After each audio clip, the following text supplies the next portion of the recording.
Hi guys, welcome back to Charmaine's Kitchen. A pleasant good afternoon to each and every one of you. Hope everybody is doing well so far. Today I will be cooking one of those big squash, my 4 feet long squash with some crabs. So come on down and let's do this together. This is the final clip of the 4 feet squash from my garden. This is organic, no fertilizer on this squash. So today I'm going to be cooking this one here with some crab because it goes very nice with crab. So I'm using some American blue crabs to make this because the crabs were alive and my squash is organic. So I want to have a beautiful, nice combination. So let's get into the kitchen, peel up these. I'm going to show you guys the crab in a minute and let's get cooking. So guys, I bought some American blue crab to cook one of my squash and they are alive. I have them here in this bag. I'll take them out. I have to remove the back and I'm gonna leave them until tomorrow to wash them up nicely. I'll rinse them good and then I'll scrub them tomorrow because it's late. Today I was very busy out most of the day. I didn't get to clean it up early, but let me show you guys. I have them here and I'm gonna have to take out one at a time because I don't want all of them to keep running away on me. So look at this guy here moving. They are just like the Shariga crab back home. This is called American blue crab. They're very soft and very sweet. So let me show you guys how I'm gonna do this. I'm very scared right now because they're alive. So first of all, I like to turn them on the back and then remove this belly band here. That's how I remember they used to do them. And once you remove that band, it's gonna be easy to get out the top shell. But look at this guy, how he's fighting me, and I have lots more in there. So I'm gonna hit the back with something heavy, so that's gonna make it easier for me. And these guys are fresh and alive. So now I'm gonna try to hold down. I see they usually hold down the two claws and then pull the back like that. He's opening this one here, so it's gonna be a little fight for me. I'm just gonna show one of them. Okay, so just like that.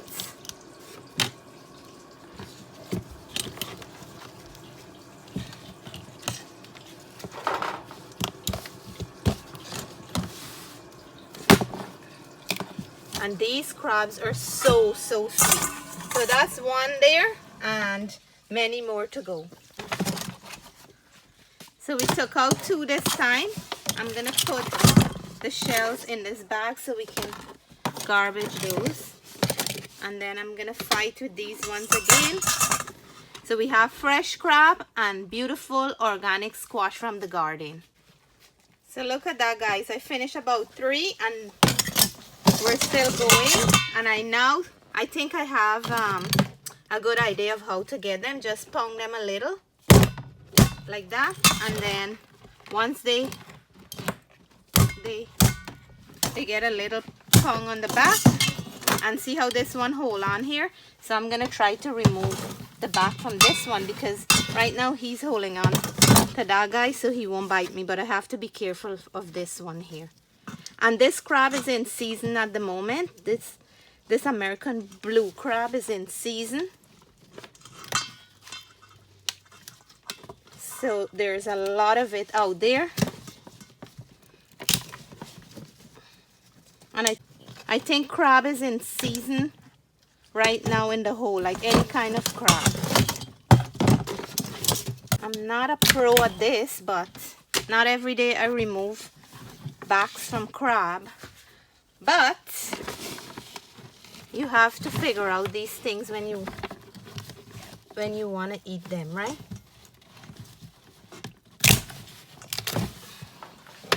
So they're still moving even though I'm pulling off the back.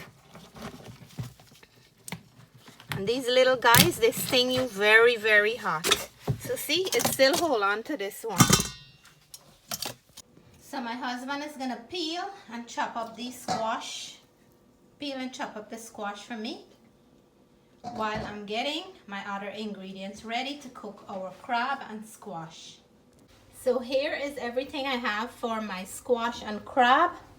I wash the squash after we peel them and my husband chop it up finely for me.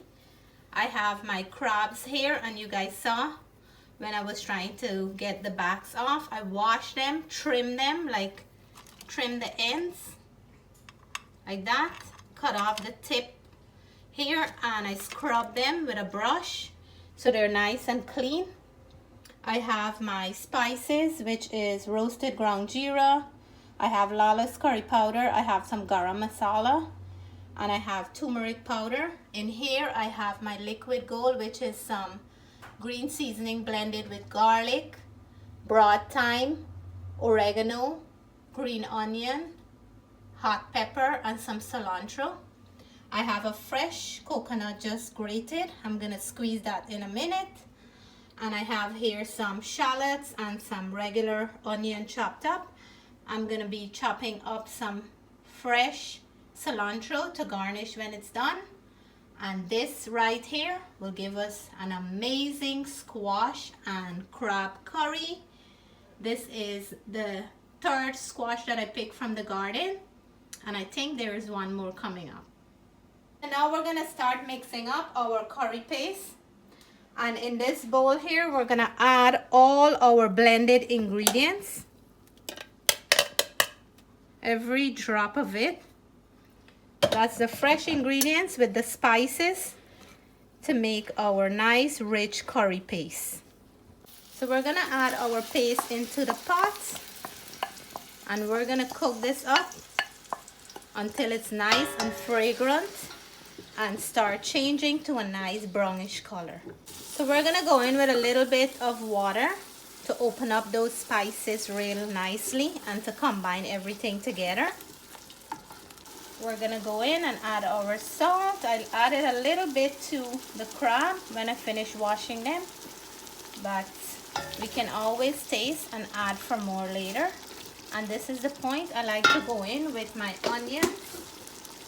So we're gonna add a little bit of the white onion, and I'm gonna add a little bit of the shallots. We're gonna add the rest later. Let's mix everything.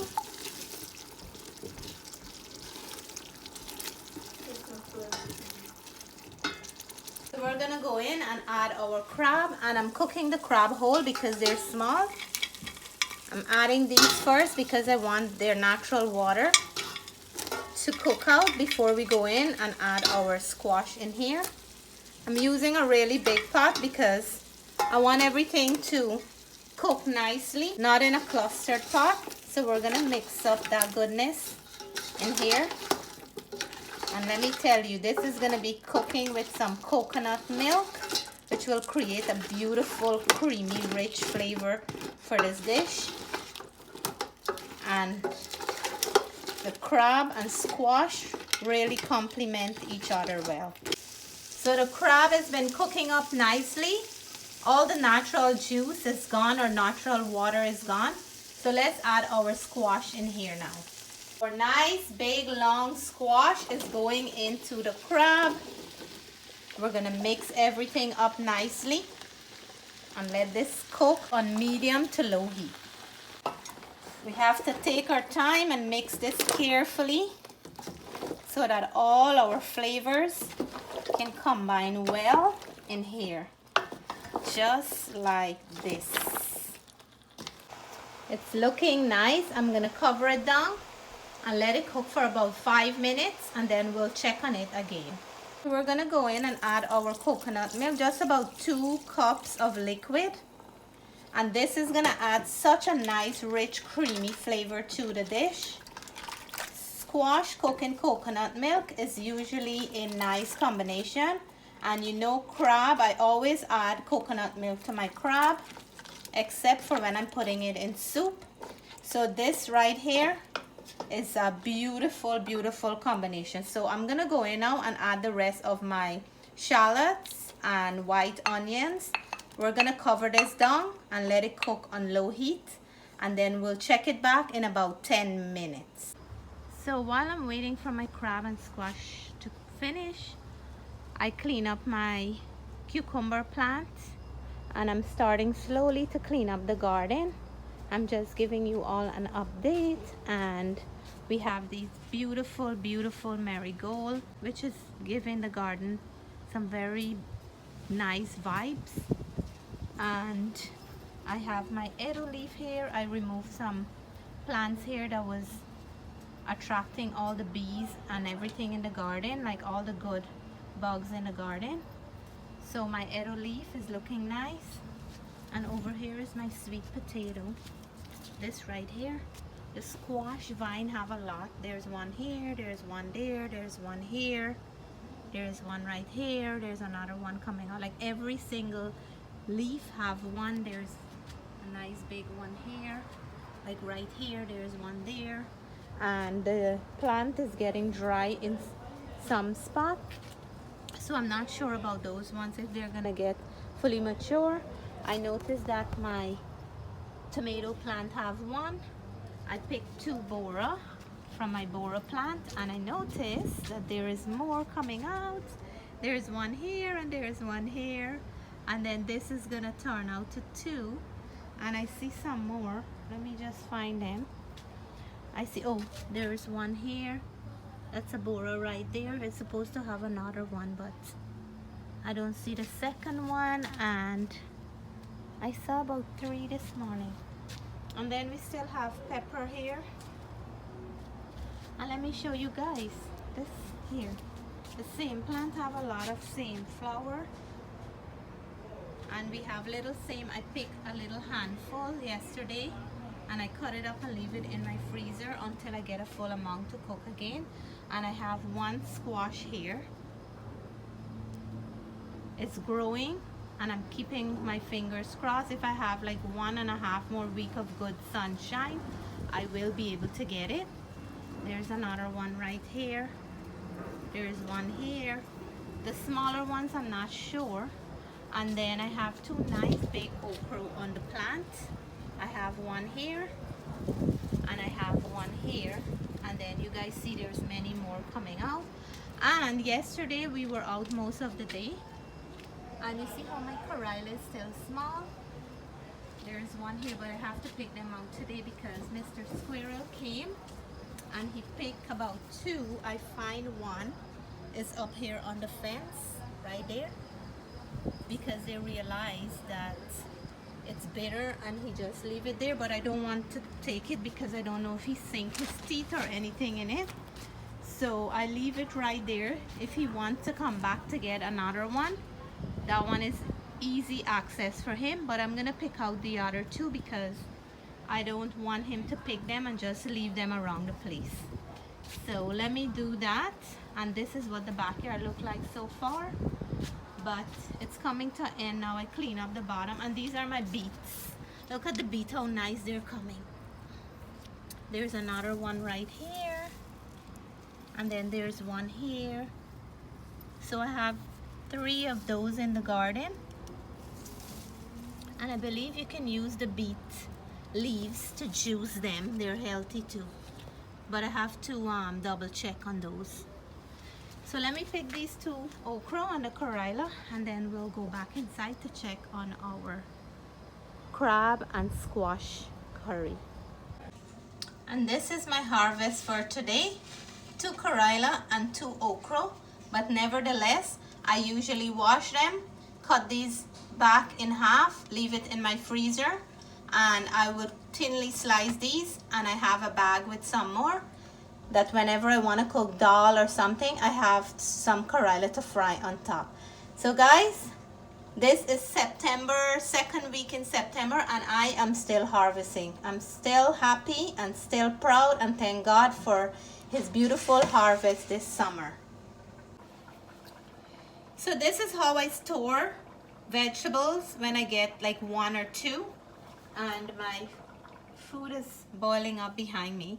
So I already washed the okra and the corilla. What I usually do is cut off the top and cut off the bottom, and you guys see how nice and young that is.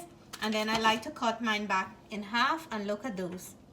Beautiful. I had these in curry and I had them in cook up, I had them in khichdi, and the flavor was absolutely delicious. So I'm gonna store this. I have a bag with more in the freezer. And then for the Karila, this is what I do. I cut them back in half. And see, these ones are pretty young.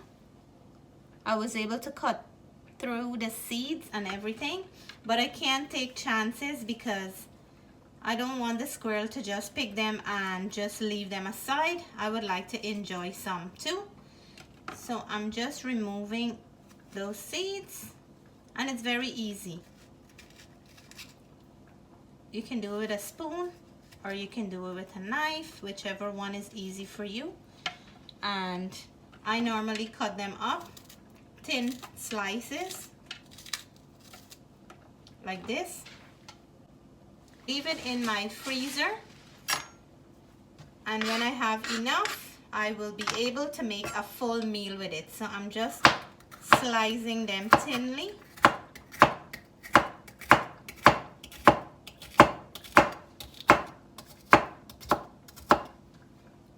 Just like that. And you can juice these up as well. You can juice a half and have it as a Karila juice. It's very, very good for you. If you don't have the leaves, you can also juice a piece or half of this Karila, and it works very, very well for you. So that's how I do mine. I'm gonna store them in the freezer, and then I will pull these out one day and make a dish with them. So my crab and squash is coming up nicely. I'm gonna let it go down a little bit more just so the squash can get nice and soft. So my friends, here is my delicious squash and crab cooked in coconut milk sauce, and I am ready to plate up. This is what it looks like. It smells amazing, and I can't wait to reveal the taste test for you all. And here is that time, taste test time. The food is hot, hot, hot. I would go in with my fingers, but it just finished off the stove. So I will quickly mix it up with a fork, and I am gonna take a bite for everyone. Somebody had requested that I cook the squash with coconut milk. I usually do, but sometimes I change it up so that I can have different ways to enjoy it. Today I have coconut milk, crab, and garden organic squash. Cheers.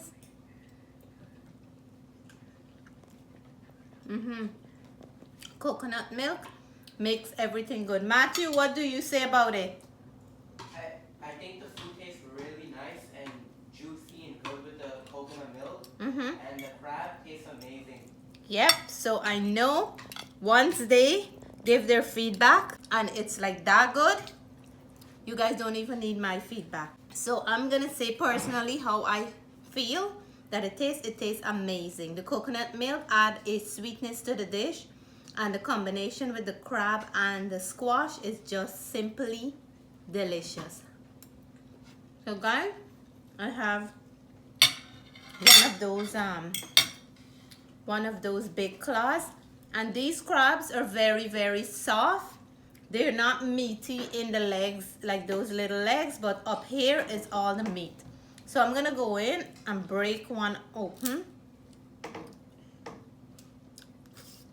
and I just like to suck on the crab, and in here is what have all the meat. So I'm gonna take my time. I'm going for one piece at a time and enjoy them really, really carefully, and that's how I'm gonna have mine.